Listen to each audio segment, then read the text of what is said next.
Hola, hola, ¿qué tal amigos? En el día de hoy vamos a hablar acerca de la metodología del desarrollo de la lógica de programación orientada a objetos, que esta tiene como inicio la siguiente. Los centros educativos básicamente están formando, según este escrito, este libro decía, que los centros educativos se enfocan más en lo que es el desarrollo en sí del código, pero se están quedando atrás en el sentido de que no se está enseñando lógica de programación. ¿Y qué ocurre con esto? Que al no enseñarse lo que es lógica de programación, están saliendo programadores sin lógica, lo que le va a dificultar muchísimo más el poder desarrollar ciertos programas, porque para el poder desarrollar dichos programas se necesita lo que es mucha creatividad e intelecto, y hay que pensar no solamente en el programa que se va a desarrollar, sino también pensar desde un pseudocódigo. Ahora, para el desarrollo de dichos programas o problemas a dar, se tienen que llevar una secuencia de pasos lógicos, que básicamente a eso es a lo que se refiere. Ahora, este tema o este problemática da como consiguiente el siguiente problema. Vamos a ponerlo a decir así. Ahora, dicha problemática ocurre porque los centros educativos o universidades en muchos casos se enfocan en lo que es el desarrollo en sí dentro de un lenguaje de programación.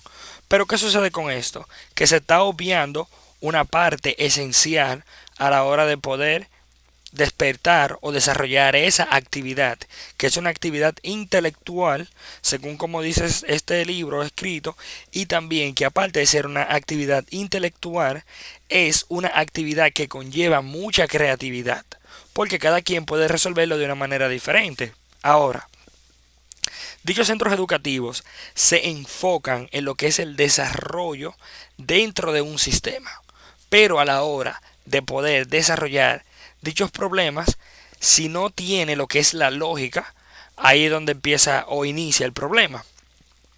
Ahora, dichos centros educativos inician en su gran mayoría, según el escrito, es con Java, y que dicen que Java está implícito en el desarrollo de la lógica de programación, pero no es cierto, según este informe que he realizado. ¿Por qué? Porque a la hora de que alguien vaya a desarrollar un problema, hay muchas cosas que están implícitas dentro de dicho desarrollo. Y si no existe una lógica de programación a la hora de desarrollar dichos problemas, lamentablemente eso no va a tener ningún éxito. Ahora, cualquier persona puede entender de manera implícita el código, siempre y cuando hable inglés, claro está. Como que pueda ver el código y puede leerlo e interpretarlo. Pero a la hora de desarrollarlo, ahí es donde viene el problema, porque cada objeto dentro de la lógica dentro de programación orientada a objetos tiene su propia estructura, es delimitante, su herencia, su polimorfismo, entre otras cosas. Ahora, cuando se refiere a este tipo de desarrollo de lógica de programación, es donde inicia la parte donde si no se tiene dicha lógica de programación, es donde inician los problemas necesarios. ¿Por qué? Porque si usted no sabe básicamente lo que son estructuras de control, como un if else, un switch, entre otros, básicamente esa estructura, a usted no saberla, ahí es donde vienen las delimitantes a la hora de poder desarrollar o tener una secuencia lógica a darle a resolver en dichos pasos. Pero para no seguir abundando muchísimo en esto, muchos de los libros o materiales también que se encuentran en la internet o de manera física se concentran mucho en lo que es para personas ya que tengan un desarrollo avanzado o intermedio, pero no se enfocan tanto en lo que es un desarrollo básico de la lógica de programación orientada a objetos, que como acababa de mencionar anteriormente, era donde iniciaban básicamente esos problemas, porque no tenerse unos pasos o secuencia lógica, y si no te ponen a codificar pensando que programando es como tú desarrollas esa lógica de programación, que me lo han dicho infinidad de veces a muchísimas personas que le he preguntado, mire, ¿cómo yo puedo desarrollar mi lógica de programación? Programando. Pero eso a mí no me ha funcionado, lamentablemente hablando. Y ahora tengo el total conocimiento o puedo entender por qué esa lógica de programación yo no la he podido adquirir a ese nivel. Y es porque, y es una realidad, a la hora de yo hacer algunas cosas, tengo limitantes de ese conocimiento que pueda entender por qué pasa eso dentro. Entonces, primero hay que aprender a poder desarrollar esa lógica de programación. Pero ¿cómo usted lo desarrolla? Haciendo básicamente pseudocódigos. Y ya después que tú sabes, sin tener un lenguaje implícito en dicho desarrollo, tú puedes decir, mira, ¿cómo yo puedo multiplicar la tabla de X tabla de, de tal número a tal número? Entonces dices, mire, un sendo código, tú inicia, declara la variable, va a llevar una estructura de control, así mira, lleva una estructura de control, entonces todo eso, ya a la hora de cuando te presenten problemas, tú no estás pensando en un código en sí, cómo tú lo vas a hacer, sino tú estás pensando en cómo darle una respuesta a dichas limitantes, perdón, a dicho problema que te han solicitado, pero tú no pensaste en un código directamente, sino tú pensaste en una secuencia de plazos que te van a ayudar a resolver ese problema. Y ya después que tú tengas esto, será muchísimo más fácil a la hora de tú sentarte a plasmar el código, porque ya tú tienes la secuencia de paso lógico que tú debes de realizar a la hora de resolver dicho problema. Entonces, por eso es que el libro se centra o da como notación que es por eso se divide como en dos partes. La primera parte, ellos lo que dicen, mira, entonces aquí tú aprendes, como les había mencionado anteriormente, un pseudocódigo, tú aprendes, vamos a suponer por encimita, lo que era la estructura de control y todo eso lo demás.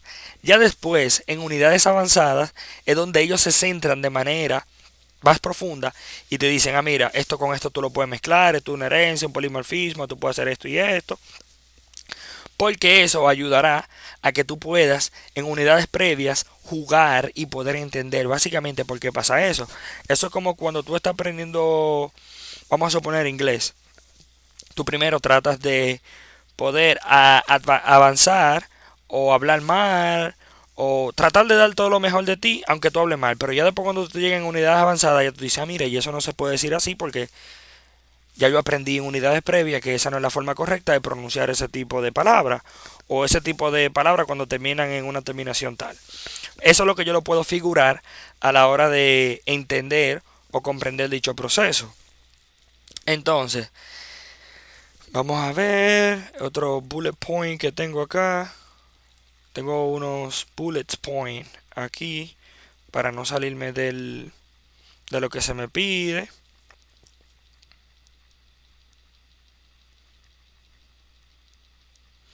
Entonces, como le había mencionado anteriormente, esos estructuras ya entonces te empiezan a mezclar. Mira, al principio, como le había mencionado en la primera parte, como que te ponen a hacer o explica que te ponen a hacer pasos secuenciales lógicos súper fáciles de un módulo o unidad. Por ejemplo, una tabla de multiplicar o algo sencillo que no sea muy complicado. Porque, por ejemplo, si te piden, mira que un sistema de facturación, entonces ya implica muchísimo proceso. Pero cuando te dicen, mira, un número, que al entrar tal número me dé tal cosa, entonces ya eso es algo simple y lógico que tú deberías de hacer. Entonces básicamente eso es lo que se quieren dividir en esas dos unidades. Y esa es la forma más correcta de poder aprender a programar en orientada a objetos, ya que eso le da la respuesta a cómo poder aprender a programar. Y esa es la metodología más eficiente para poder darle respuesta a dicha necesidad que hoy en día hay en el mercado. Porque como se dice, o yo sé que hay muchos programadores que no tienen una lógica tan amplia y es porque han podido desarrollarla, pero es implícita en un código, en un lenguaje, perdón, y no tienen esa lógica así tan avanzada porque no han estudiado directamente como explica en dicho libro, que por eso es necesario trabajarla de esa manera.